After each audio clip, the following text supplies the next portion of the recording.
Selection of selection of contractors के बारे में बात करने वाला हूँ कि जो सर्किट में कॉन्ट्रैक्टर का जो सिलेक्शन होता है वो कैसे करते हैं, उसके रिलेटेड मैं वीडियो बना रहा हूँ दोस्तों।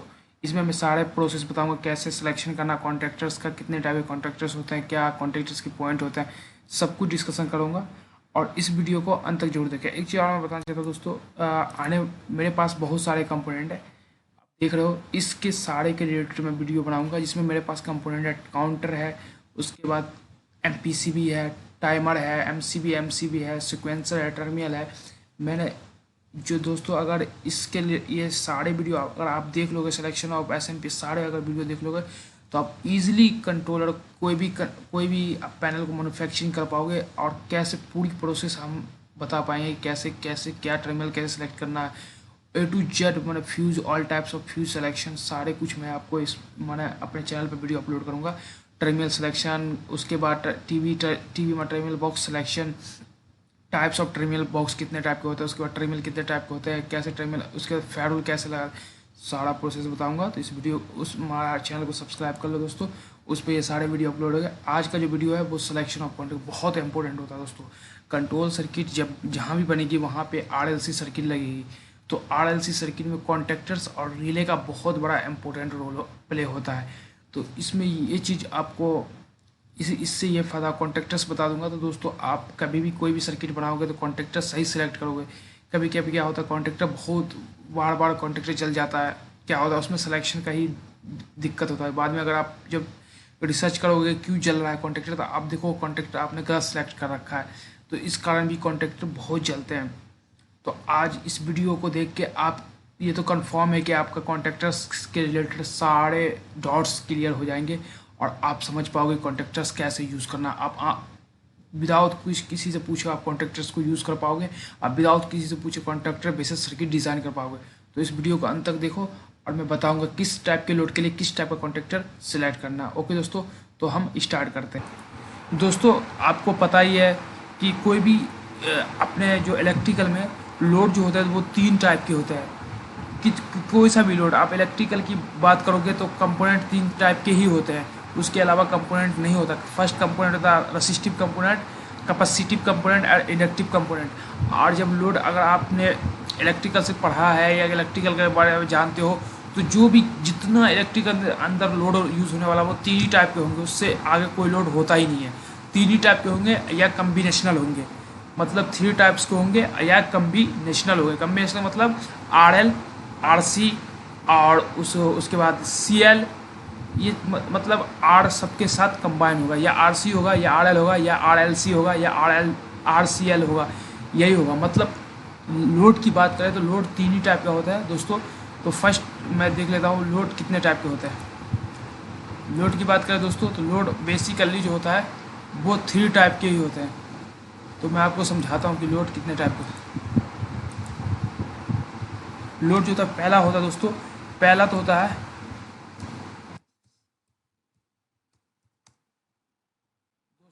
R, इसको मैं डॉट के R लेता हूँ दोस्तों। रेसिस्टिव लोड तो आप जानते ही होंगे, ये रेसिस्टिव लोड होता क्या है। रेसिस्टिव लोड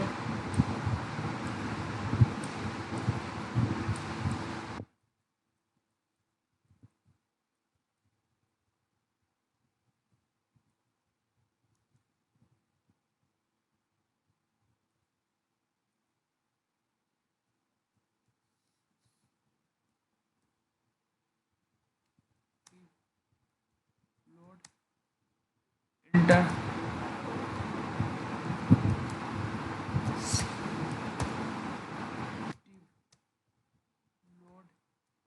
और एक होता है एक और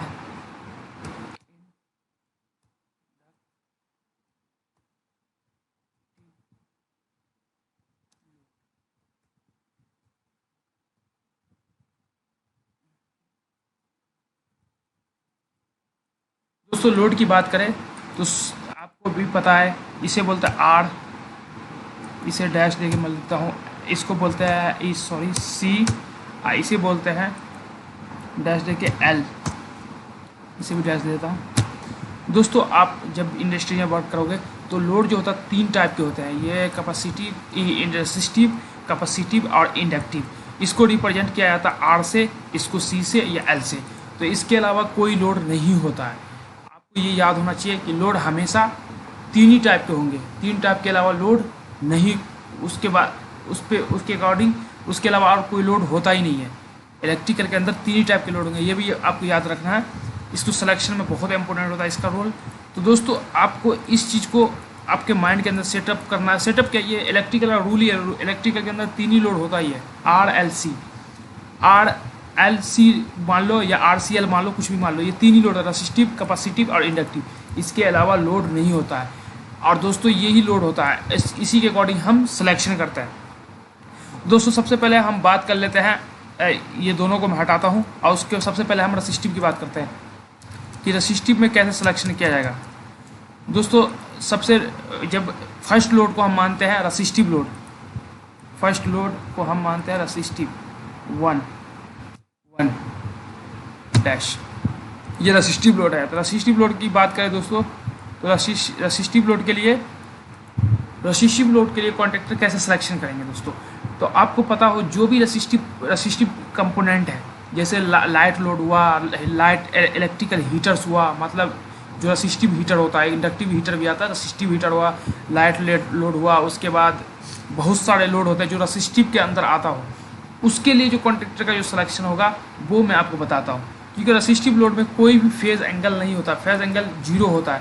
तो इसके अकॉर्डिंग हमें सिलेक्शन जो करना पड़ता है, जो इसके लिए हम सिलेक्शन करेंगे वो हम करेंगे दोस्तों,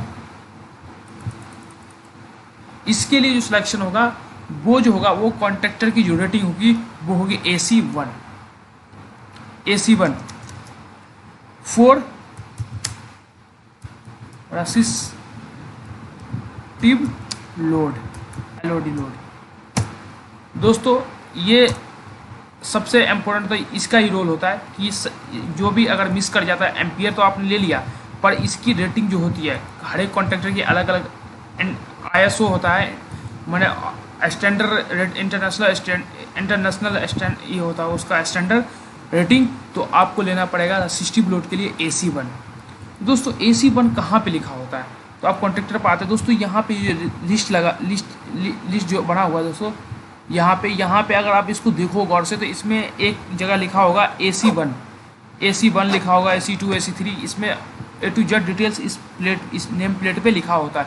उस पर आप जाकर देखोगे, उस पर लिखा होगा AC1 और AC1 और AC2 AC3 जो भी रेटिंग की होगी वो आपको यहाँ पे दिखा लगेगा। अगर AC2 का होगा तो AC2 लिखा होगा, अगर AC3 का होगा तो AC3 लिखा होगा। ओके दोस्तों, तो हम AC1 की बात करें। AC1 का जो सिलेक्शन करना है वो हमें करना है रेसिस्टिव लोड के लिए। रेसिस्टिव टाइप का लोड हो तो उसके लिए हम जो सिलेक्ट करेंगे वो करेंगे AC1 का कॉन्टैक्टर। उसके अलावा आप AC2 AC3 यूज़ नहीं कर सकते, इससे आपकी सर्किट डैमेज हो सकती, माना आपका काम वर्क तो करेगा वो भी, बट आपका काम प्रॉपर नहीं होगा, आपका काम प्रॉपर नहीं होगा, कॉन्टैक्टर डैमेज होगा या आपका वर्क जो डिवाइस लगा वो डैमेज होगा। तो आपको ये चीज़ याद रखना है कि हमें रेसिस्टिव लोड के लिए AC1 रेटिंग का कॉन्टैक्टर लेना है। और एम्पियर आप कैलकुलेट कर लो कितने एम्पियर का लेना है। AC1 और एम्पियर जो है आपके डिवाइस का वो एम्पियर का आप लगाओगे, तो ये राइट सिलेक्शन हुआ। ये चीज़ बहुत इंपॉर्टेंट है दोस्तों, बहुत से लोगों को पता नहीं होता, इसलिए आज मैंने इसके रिलेटेड वीडियो बनाया और आप लोगों को समझा रहा हूँ कि AC1 यूज़ करना रेसिस्टिव लोड के लिए। और रेसिस्टिव की बात करें तो रेसिस्टिव लोड के लिए कौन सा यूज़ करना है, AC1 और जितना एम्पियर का चाहिए उतना एम्पियर का आप ले लो। ओके दोस्तों, आप सेकंड चीज़ करते हैं, सेकंड बात करते हैं। आपको रेसिस्टिव का समझ में आ गया होगा। अब सेकंड ऑप्शन आता है हमारे पास कैपेसिटिव।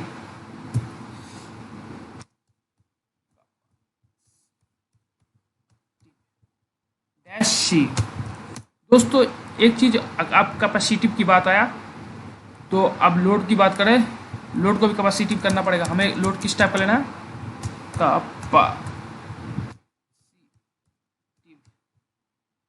दोस्तों अब कैपेसिटिव लोड का मतलब ये होता है कि दोस्तों इसमें माने जैसे ये कैपेसिटिव लोड कौन होता है, आपने देखा होगा कि पावर फैक्टर इम्प्रूवमेंट करने के लिए हम यूज़ करते हैं कॉन्टैक्टर्स। जो automatic power factor correction panel होता है उसके अंदर भी कॉन्टैक्टर्स यूज होता है।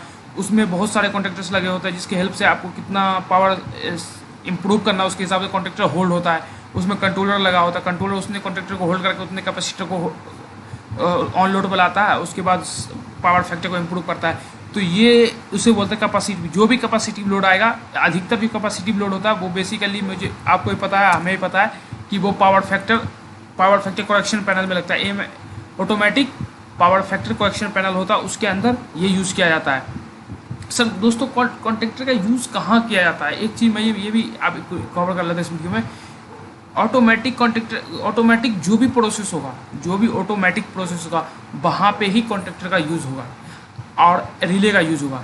जहाँ पे रिले ना काम कर पाए वहाँ पे कॉन्टेक्टर का यूज़ होगा। जैसे रिले का, जैसा आपने देखा होगा कि एमसीबी लो करंट के लिए यूज़ करता है, जैसे लो वोल्टेज के लिए, उसके बाद उससे नहीं संभालता तो एमसीसी भी यूज़ करता है, उससे भी नहीं संभालता तो ओसी भी यूज़ करता है, उससे भी नहीं संभालता तो एसी भी यूज़ करता है, उससे HF6 सर्किट ब्रेकर यूज़ करता है, उससे भी नहीं संभालता वैक्यूम सर्किट ब्रेकर यूज़ करता है। बहुत तरह की सर्किट ब्रेकर इसलिए बनाया गया कि जहाँ पे उसका सिलेक्शन ना वो वर्क उसका एंड हो जाए कि यहाँ से ये काम नहीं कर पाएगा डिवाइस, तो वहाँ पे हम डिवाइस को, तो कैपेसिटी जो भी ऑटोमेटिक प्रोसेस होता है, मैनुअली प्रोसेस में तो हम वायर लगा के एमसीबी लगा काम कर लेते हैं, हमारा ऑटोमेटिक प्रोसेस में हमें कॉन्टेक्टर्स का यूज होता है। कॉन्टेक्टर ऑटोमेटिक वर्क करता है, उसे उसके कॉल को सप्लाई दो, ऑटोमेटिक वर्किंग के लिए हम कॉन्टेक्टर्स का यूज़ करता है। तो अब ऑटोमेटिक में लोड तो बेसिकली कोई भी ऑटोमेटिक वर्क करना हो, कोई से वर्क करना हो, तो लोड 3 टाइप का मैंने बता दिया आपको, कैपेसिटिव, इंडक्टिव और रेसिस्टिव लोड होता है। तो रेसिस्टिव लोड के लिए तो हमने बता दिया कि AC1 का कॉन्टेक्टर यूज होगा।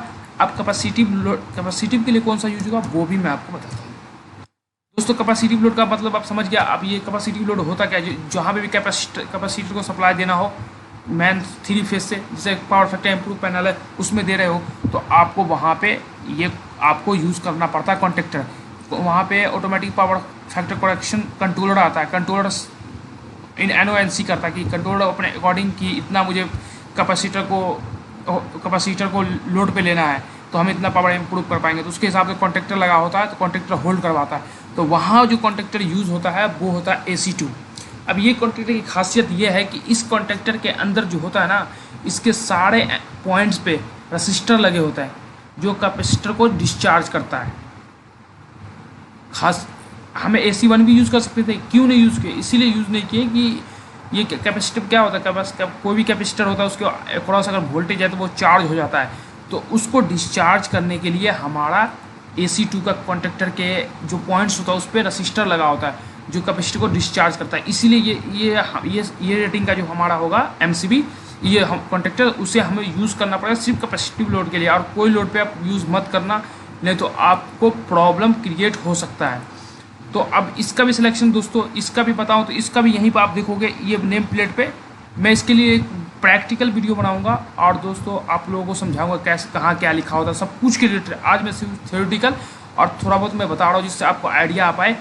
आज सिलेक्शन की बारी है, सिलेक्शन के लिए बता रहा हूँ, तब भी मैं आपको थोड़ा बहुत कॉन्टेक्टर्स भी ले लूँगा, उसके रिलेटेड बता दूंगा, और ये भी बता रहा हूँ एक प्रैक्टिकल वीडियो में मैं सारा डाटा दूंगा कैसे कहाँ पर क्या लिखा होता है। अभी सिलेक्शन आप सीख लो।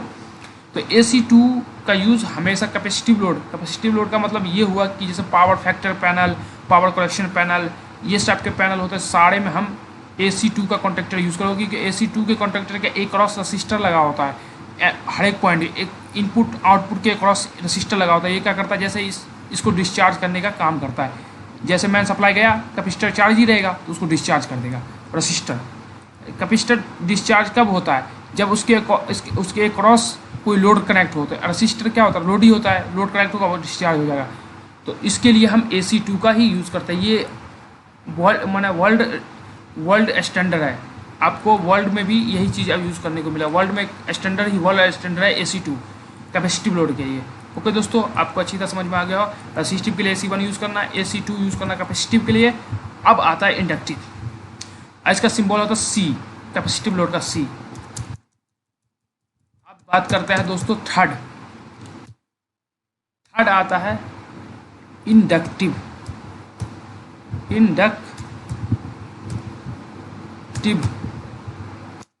इसको डिनोट करते हैं L से। दोस्तों इंडक्टिव लोड को L से डिनोट करते हैं, लोड को भी L से करते हैं, मगर इंडक्टिव लोड को L से डिनोट किया जाता है। इंडक्टर, आज का सिंबल इंडक्टर के जैसा होता है लोड का, और कैपेसिटर का सिंबल होता है, और रसिस्टर का सिंबल होता है लोड का। ओके दोस्तों, ये तो आपको समझ में आ गया होगा। अब चलते हैं, अब इसको लिखते हैं इंडक्टिव, सॉरी इंडक्टिव।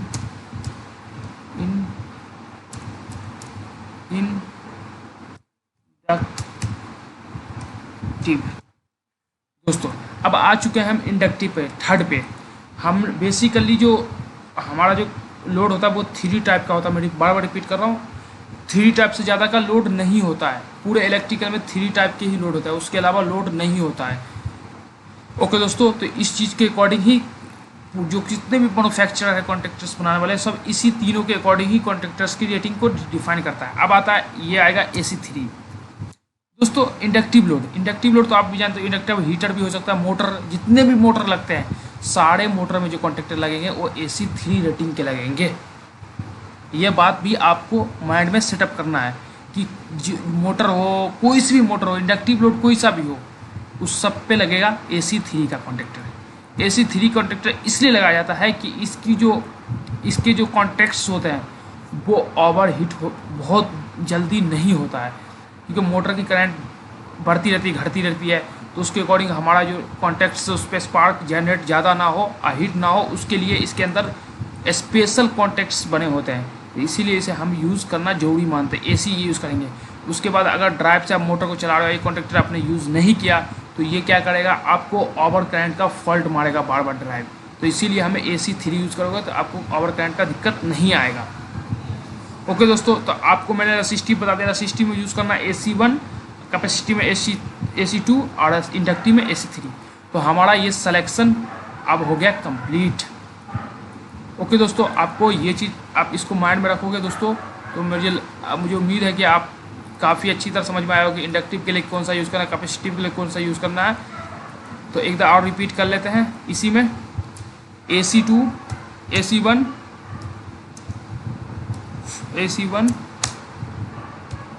4 रसिस्टिव और लोड, LOAD लोड, और अब AC2 4 कैपेसिटिव LOAD लोड। दोस्तों AC3 यूज़ करना इंडक्टिव के लिए, AC1 यूज़ करना रसिस्टिव के लिए, AC3 यूज़ करना किसके लिए, कैपेसिटिव के लिए। तो इसका यूज़ करेगा मोटर के लिए, इसका यूज़ करना रसिस्टिव हीटर होता है, हाउस में कोई ऑटोमेटिक वर्क करना हो उसके लिए आप यूज़ कर लो। इसका यूज़ कर लो आप पावर फैक्टर करेक्शन पैनल में ही इसका यूज़ किया जाता है।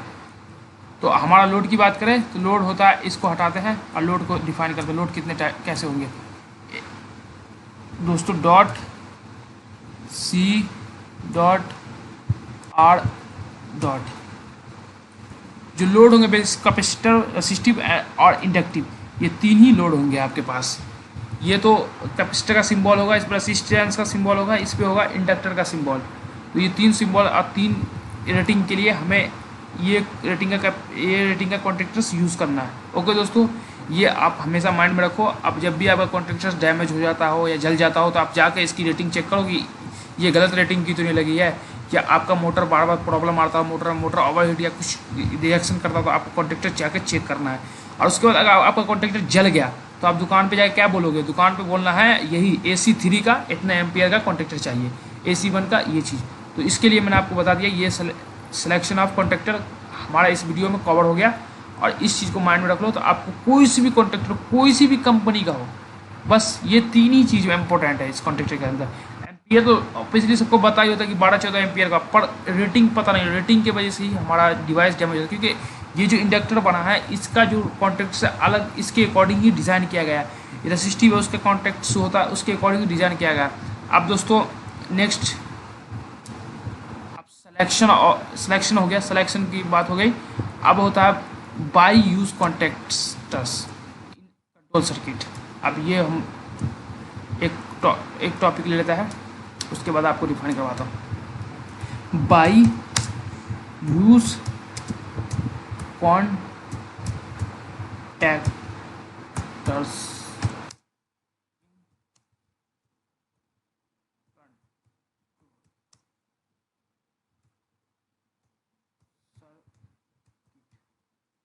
दोस्तों अब आ गए हम यहाँ पे कि बाय यूज़ कॉन्टेक्टर्स इस कंट्रोल सर्किट। दोस्तों इसके लिए मैं बता दूं कि कॉन्टेक्टर्स का यूज़ क्यों कंट्रोल सर्किट में किया है। कॉन्टेक्टर्स का यूज़ इसलिए कंट्रोल सर्किट में किया जाता है कि प्रोसेस को ऑटोमेटिकली किया जाए। क्या क्यों किया जाता है? प्रोसेस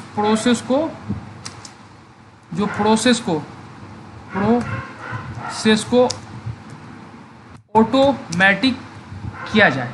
किसी भी प्रोसेस को ऑटोमेटिक किया जाए विदाउट किसी ह्यूमन के टच के ऑटोमेटिक प्रोसेस में हो, इसलिए कॉन्टेक्टर का यूज होता है। दोस्तों ऑटोमेटिक की बात करें तो हम रिले का भी यूज़ कर सकते थे, तो रिले का इसलिए यूज़ नहीं करते। रिले का काम ये होता है दोस्तों कि रिले की उतनी कैपेसिटी नहीं होती है। जैसे कॉन्टेक्टर की कैपेसिटी 100 एम्पियर होगा, पर रिले की कैपेसिटी उतनी नहीं होती है, इसीलिए हमें कॉन्टेक्टर्स की बात करें तो कॉन्टेक्टर्स होता क्या? Combination of NO&C। कॉन्टेक्टर्स होता है combination of group of NO&C, group of NO और NC, इसको बोलते हैं कॉन्टेक्टर्स। पर अब एक क्वेश्चन आपको माइंड में आ रहा होगा कि NO&C तो रिले में भी होता है, पर रिले में NO&C लिमिटेड होगा। लिमिटेड मतलब एक NC एक NO या 2 NC 2 NO, पर कॉन्टेक्टर्स के अंदर 2 से ज़्यादा। अब यह एक चीज़ और आता है, क्योंकि कॉन्टेक्टर की बात करें तो कॉन्टेक्टर में 2 से मोर देन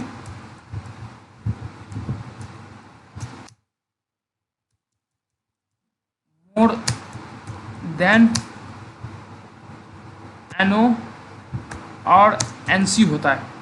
दोस्तों कॉन्टेक्टर की बात करें तो कॉन्टेक्टर में NO&C की पॉइंट 2 से ज़्यादा होता है, 2 ही नहीं होता है, 2 से ज़्यादा होता है। 3 NO है तो 2 NC भी होगा, 2 NO भी होगा। पर कॉन्टेक्टर्स की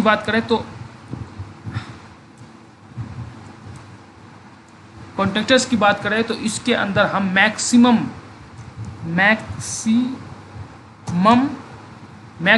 की बात करें, मैक्सिमम हम पॉइंट्स ले सकते हैं। मैक्स NO और NC मैक्सिमम पॉइंट ऐड कर सकते हैं। पॉइंट गलत लिख दिया हमने, पॉइंट ऐड कर सकते हैं। इसमें मैक्सिमम पॉइंट ऐड कर सकते हैं। कैसे? आपको बता दूं कि ये कॉन्टेक्टर्स के ऊपर एडन ब्लॉक, ये जो इस कवर को हटा दोगे तो इस पर एडन ब्लॉक होता है। वो एडन ब्लॉक लगा के हम इसमें इसका NO&C पॉइंट को बढ़ा सकते हैं, पर रिले में हम नहीं बढ़ा सकते। खासियत इसमें इसीलिए ऑटोमेटिक सर्किट में यूज़ पहली कारण होता है। पहला रीज़न ये है कि जो हमारा रिले है उसका कैपेसिटी उतना नहीं होता, उतना एम्पियर ज़्यादा नहीं होता है, और वो ज़्यादा हेवी डिवाइस को नहीं चला सकता, इसीलिए हम रिले का यूज़ नहीं करते हैं। रिले का यूज़ सिर्फ करते हैं RLC सर्किट में। रिले का यूज़ वहाँ पे किया जाता है RLC के लो वोल्टेज सर्किट में यूज़ किया जाता है, पर कॉन्टेक्टर्स का हाई वोल्टेज सर्किट में यूज़ किया जाता है। हाई वोल्टेज मतलब आप समझ ही सकते हो कि आपको अगर ज़्यादा NO&C चाहिए तो उसके लिए आपको कॉन्टेक्टर्स यूज़ करना पड़ेगा। एक रीज़न। सेकेंड रीज़न होता है कि रिले की कैपेसिटी जहाँ ख़त्म हो जाती है वहाँ कॉन्टेक्टर्स वहाँ से स्टार्ट करता है अपना प्रोसेस। जहाँ पर रिले काम नहीं कर पाएगा, रिले का एम्पियर उतना नहीं है, तो जहाँ से कॉन्टेक्टर्स का वर्क कॉन्टेक्टर वहाँ प्लेस कर जाता है, कॉन्टेक्टर से काम करना शुरू। एक दूसरी चीज़ ये है कि कॉन्टेक्टर्स का यूज़ वहाँ पे किया है जहाँ पर मैक्सिमम NO&C पॉइंट आपको चाहिए, वहाँ पे कॉन्टेक्टर्स का यूज़ किया जाता है। वर्क को ऑटोमेटिकली करना हो उसके लिए NO&C का यूज़ होता है। और सिलेक्शन तो मैंने बता ही दिया। अब बात करते हैं कॉन्टेक्टर्स टाइप कितने टाइप के कॉन्टेक्टर्स होते हैं। Types of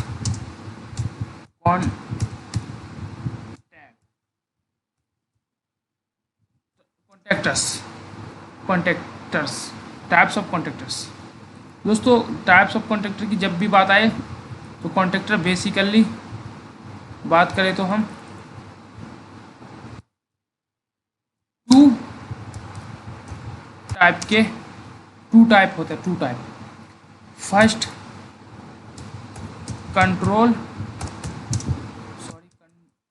control, second power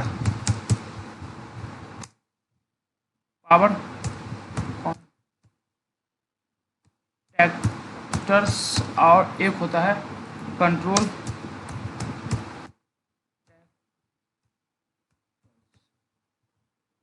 दोस्तों ये तो मैंने बता दिया आपको कि कितने टाइप के होंगे। आपको पता ही है जो कॉन्टेक्टर होंगे वो टू टाइप के ही होंगे, एक तो कंट्रोल कॉन्टेक्टर्स, एक होंगे पावर कॉन्टेक्टर्स। कंट्रोल कॉन्टेक्टर्स कैसे होंगे वो मैं दिखा रहा हूँ दोस्तों। ये कंट्रोल कॉन्टेक्टर्स है।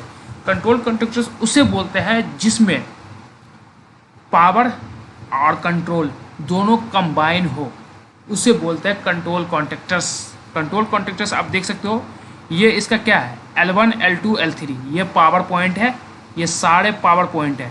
आइए देखो 13 21, ये है ना NONC, ये है कॉन्टेक्ट पॉइंट, ये है कंट्रोल पॉइंट। आप चाहते हो कि ये कॉन्टेक्टर जब होल्ड हो तो इससे एक और कॉन्टेक्टर होल्ड हो, तो आप क्या करोगे, इसका NO पॉइंट यूज़ कर लोगे। तो इसका NO पॉइंट क्या हो, जब ये होल्ड होगा तो NC बन जाएगा, तो उस कॉन्टेक्टर को भी होल्ड करा देगा। आप चाहते हो कि ये कॉन्टेक्टर होल्ड हो तो दूसरा कॉन्टेक्टर ऑफ हो जाए, तो आप इसका NO पॉइंट यूज़ कर लो। इसका मतलब क्या हुआ, एक कॉन्टेक्टर से दूसरे कॉन्टेक्टर को आप कंट्रोल कर पाओगे, तो इसे बोलते हैं कंट्रोल कॉन्टेक्टर्स। ओके दोस्तों, काफ़ी क्लियर हो रहा होगा। ये है कंट्रोल कॉन्टेक्टर्स। कंट्रोल कॉन्टेक्टर्स की पहचान ऐसे होती है कि कंट्रोल कॉन्टेक्टर्स के अंदर कम्बिनेशन होता है, कंबाइन। कॉन्टेक्ट कंट्रोलर की बात करें तो कॉन्टेक्ट कॉन्ट्रैक्टर्स की बात करें तो अभी बात ही कर लेते हैं कॉन्टेक्ट कॉन्ट्रैक्टर्स क्या होगी, उसकी पहचान क्या होगी। उसकी पहचान ये होगी, कॉन्टेक्ट कॉन्ट्रैक्टर्स की पहचान ये होगी कि कम्बिनेशन होगा, combination of power NONC and control NO और NC। दोस्तों पावर कॉन्टेक्टर की बात होगी तो पावर कॉन्टेक्टर में 3 से ज़्यादा टर्मिनल होगा। 3 मतलब 3 6 सॉरी 4 टर्मिनल से ज़्यादा होगा।